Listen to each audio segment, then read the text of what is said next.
எனக்குள் ஒரு சில தடுமாற்றங்கள் இன்னைய பதிவில் நீங்கள் பார்த்துருப்பீங்க. அதுக்கு சிலர் வருத்தம் தெரிவிச்சிருந்தாங்க. நானும் அதுக்கு வருத்தம் தெரிவிச்சுக்கிறேன். காரணம், நான் மிகப்பெரிய ஒரு சிகிச்சையிலேருந்து, ஒரு அறுவை சிகிச்சையிலேருந்து இப்பொழுது தான் வெளியே வந்திருக்கேன். அந்த அறுவை சிகிச்சையை எனக்கு வெற்றிகரமாக செய்து கொடுத்து இன்றும் என்னை காப்பாற்றி கொண்டிருப்பவர் உலகநாயகன் கமல்ஹாசன். அவருடைய ஆர்கேஎஃப்ஐ தான் என்னை ராமச்சந்திரா மருத்துவக் கல்லூரி ஆஸ்பத்திரியில் சேர்த்து எனக்கு சிகிச்சை அளித்து ஒரு சர்ஜரி நடந்து முடிஞ்சது. அதனுடைய தடுமாற்றம் இன்னும் எனக்கு இருக்குது. இன்னும் சொல்லப்போனால் நான் உயர்ந்த படிக்கட்டுகளில் ஏறக்கூடாது, இறங்கக்கூடாது, லிஃப்ட்டை தவிர வேறு எங்கேயும் மேலே ஏறி இறங்கக்கூடாது. அந்த மாதிரி சில கட்டுப்பாடுகள், கண்டிஷன்கள்லாம் இருக்குது. இன்னொன்று சொல்கிறேன், மனைவியை இழந்தவன் ஒரு பெரிய, அது எப்படி சொல்கிறதுன்னே தெரியலை. அந்த மாதிரி இழப்புகளெல்லாம் நான் ஈடுகட்டி நான் என்னையே மறக்கடிப்பதற்காகத்தான் நான் அந்த இதில் யூடியூப்புக்கு வந்தேன். ஒரு பத்திரிகையாளனாக கிட்டத்தட்ட 56 ஆண்டுகள் வாழ்ந்துட்டேன். அதன் மூலம் நல்ல நண்பர்கள் திரையுலகத்தில் எனக்கு கிடச்சிருக்காங்கிறதுக்கு உதாரணம் தான் உலகநாயகன் கமல்ஹாசன். அந்த தடுமாற்றத்துக்கு நான் உங்கள்கிட்ட மன்னிப்பு கேட்குறேன். இப்போ என்னுடைய அந்த மருத்துவ சிகிச்சை, ஆமாம், இனிமேல் வேறு ஒன்றும் வழி இல்லைன்ட்டாங்க. சிகிச்சை நல்லபடியாக முடிஞ்சிருச்சு. அறுவை சிகிச்சை வெற்றிகரமாக முடிஞ்சது. இனிமேல் நான் தான் என் உடல் நலத்தை பாதுகாத்து கொள்ள வேண்டும். படிகளில் ஏறவோ இறங்கவோ கூடாது என்கிற ஒரு கண்டிஷன். வேணால் லிஃப்ட்டில் ஏறி இறங்குங்க. என்னால் சரியாக நடக்கக்கூட முடியாதுங்கிறத வருத்தத்தோடு பதிவு பண்ணுறேன். அதன் வெளிப்பாடு தான் சில தடங்கல்கள், பேசும்போது சில உணர்ச்சி பெருக்கு எடுக்கும் பொழுது தடுமாறுகிற வார்த்தைகள், இதெல்லாம் அதுதான் காரணம். இனிமேல் அந்த தவறுகள் நிகழாதவாறு நான் பார்த்துக்கிறேன். நன்றி. என்னை தொடர்ந்து ஆதரியுங்கள். உங்கள் ஆதரவு தான் எனக்கு முக்கியம். உலகநாயகன் எனக்கு திரையுலகத்திலே மற்ற வாழ்க்கையிலும் எனக்கு மிகவும் சப்போர்ட்டாக இருக்கார். அதே மாதிரி நீங்களும் எனக்கு சப்போர்ட்டாக இருங்கன்னு கேட்குறேன். ஒரே ஒரு கோரிக்கை தான், சப்ஸ்கிரைபரை அதிகமாக்குங்க, எல்லோருக்கும் பகிர்ந்து கொடுங்க, பெல் பட்டனை அமுத்தி எனக்கு வாழ வைங்க. இதுதான். சிலர் இதை கேவலமாக நினைக்கலாம். நான் அவங்கள கேவலமாக நினைக்கல. ஏன்னா எனக்கு எவ்வளோ பெரிய நண்பர்கள் எனக்கு கிடைத்திருக்கிறார்கள் என்பது இந்த திரையுலகத்தில் உள்ளவர்களுக்கு தெரியும். சரி, நேற்று வெளியான KH நம்ம உலகநாயகன் கமல்ஹாசன் சூப்பர் ஸ்டார் ரஜினிகாந்த் நடிக்கப் போகும் படத்தினுடைய ஒரு ப்ரோமோவை பார்த்துருப்பீங்க. அந்த ப்ரோமோ அதிரி பிதிரியாக போய்கிட்டுருக்கு. அந்த ப்ரோமோ வெளியானதுலேருந்து எண்ணிக்கைகள், அதாவது அந்த பார்வையாளர்களுடைய எண்ணிக்கை கூடிக்கிட்டே இருக்குது. எல்லாரும் வியக்கிறாங்க. மிரட்டல், உருட்டல், ஓஹோ ஆஹோ, இப்படி பலவிதமாக தாறுமாறாக ஆகிடுச்சு இந்த இண்டஸ்ட்ரியை. இந்த படம் 1000 கோடியை தொடலைன்னா வேறு எந்த படம் தொடும்னு கேட்குறாங்க ரசிகர்கள். இன்றைக்கி 2 ரசிகர்களுமே ரொம்ப மும்முரம். தியேட்டர்களில் பார்த்தீங்கன்னா என்னமா விசில், அந்த விசில் சத்தம் தான் இன்றைக்கி தாரக மந்திரமே. ரசிகர்களுடைய தேசிய கீதமே இந்த விசில் தான். விசில் எந்த அளவுக்கு உச்சத்தில் இருக்கோ அந்த அளவுக்கு அந்த படத்தினுடைய வெற்றியினுடைய தாக்கமும் இருக்கும். நான் ரசிகர்களின் விசில் சொன்னோன்னே நீங்கள் ஏதோ ஒரு அரசியல் கட்சியினுடைய விசிலை நினச்சிடாதீங்க. அதுக்கு வேட்புமனு வாங்குறது, தாக்கல் பண்ணுற வேட்பாளர்களே கிடைக்கலன்னு சொல்லிகிட்டு இருக்காங்க. சரி, அது எதுக்கு நல்ல விஷயம் பேசிக்கிட்டு இருக்கும்போது அது கடைசியில் பார்த்துக்கலாம்.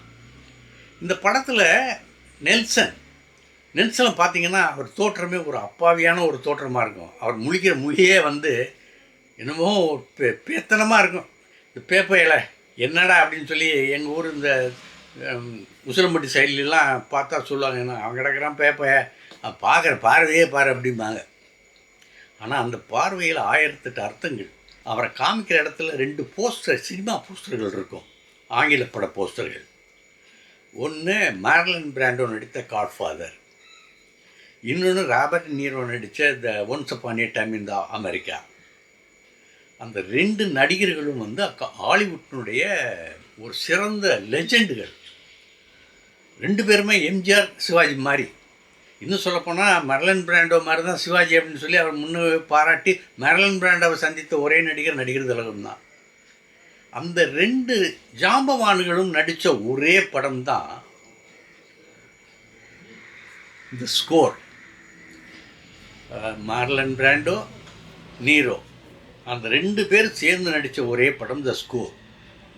அதே மாதிரி தமிழகத்தில் உள்ள இரட்டை வசூல் ராஜாக்கள் நடித்த ஒரே படம் தான் இந்த படம் அப்படிங்கிறத ஒரு குறியீடாக சொல்லியிருக்கிறார் நம்ம நெல்சன். நெல்சனுக்கு இந்த காமெடி சென்ஸ் அதிகம். அவர் அங்கே வரும்போதே நம்ம அனிருத்து வருவார். அனிருத்துட்டு அதெல்லாம் நீங்கள் பார்த்துருப்பீங்க. அதை நம்ம திருப்பி அதை சொல்கிறது அது வேஸ்ட்டு. அவருக்கு பிடித்த உடைகள் இதெல்லாம் ரைட்டு. அட்டகாசமான ஒரு மியூசிக்கோட கமலும் ரஜினியும் என்ட்ரி ஆகும்போது, அந்த ஒர்க் ஷாப்புக்குள்ளே என்ட்ரி ஆகும்போது, அந்த ஒர்க் ஷாப்பில் உள்ள அந்த பின்னணிகள்லாம் பார்த்திங்கன்னா அப்புறம் ஃபென்ஸ் காரு அந்த மாதிரி விலை உயர்ந்த கார்கள் தான். ஆக அது பணக்காரர்களுடைய கொட்டடியாகத்தான் இருக்குது அந்த கார் கூடம். அங்கே வேலை பார்க்குறவங்க பார்த்திங்கன்னா அல்ட்ரா மாடர்ன் அவுட்ஃபிட்டு சூப்பர். அப்போ பல பேர் அதை பார்த்தே இங்கே சொல்லி விட்றாங்க, அடேங்கப்பா. ஏன்னா கிட்டத்தட்ட ஒரு ஆங்கில படத்தினுடைய பாதிப்பு இதில் இருந்தது.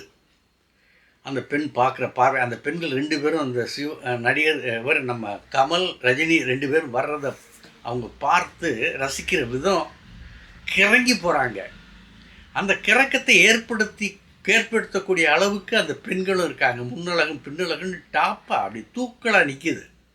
அதிலே செத்தான் போங்க நம்மால் அதையே திருப்பி பார்ப்பான்.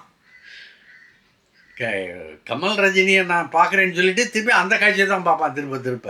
நம்மளால் எப்படி இதெல்லாம் தெரியுமில்ல. ஆக இது ஒரு பெரிய சாதனையை தந்திருக்கிற இந்த படம். இன்னும் 24 மணி நேரம். இப்போ நான் பேசிக்கிட்டு இருக்க டைம் மிகவும் குறைந்த டைத்தில் தான் நான் பேசுகிறேன்.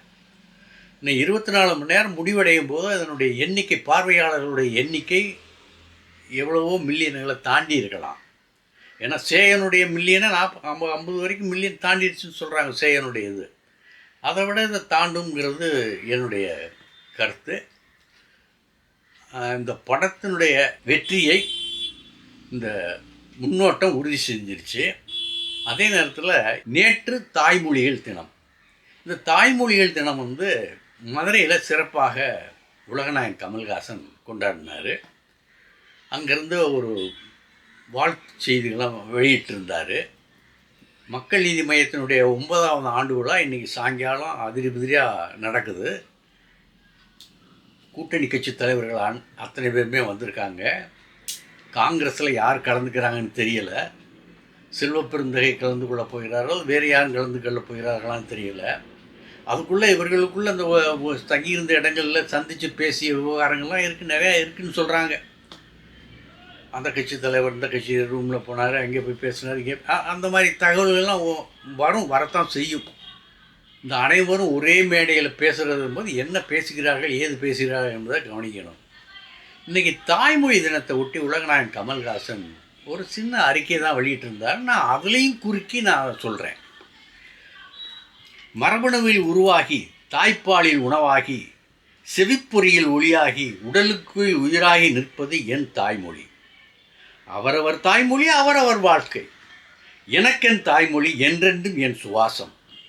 மொழியால் உருவானேன் வாழ்கிறேன் அப்படின்னு உலகநாயகன் கமல்ஹாசன் கம்பீரமாக கர்வத்தோடு சொல்லியிருக்கிறாரு. இவர் கர்வத்தோடு சொல்வதற்கு காரணம் உங்களுக்கு தெரியும். பார்லிமெண்ட்டில் யாருக்கு தமிழ் புரியலைன்னு சொன்னார்களோ, தமிழ் தெரியாத அந்த அப்பாவிகளுக்கு சொன்ன ஒரு பேரிடி செய்தி தான் இது அப்படிங்கிறத நான் உங்களுக்கு பதிவு செய்துக்கிறேன்.